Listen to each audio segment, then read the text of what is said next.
Hi, welcome to Creative Ninja. Open your browser. Search www.creativebing.com. Tap on Free Mockup menu. Download Brochrue Mockup file. Extract zip file. Open PSD file. Today I am gonna show you how to download and edit Brochrue Mockup design. Open controller group.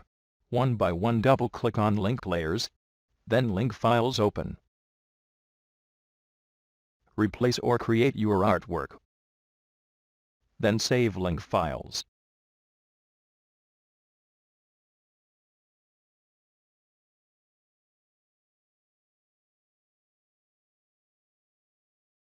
Your mockup is ready.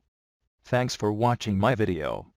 Subscribe my YouTube channel for more informative videos. Thanks.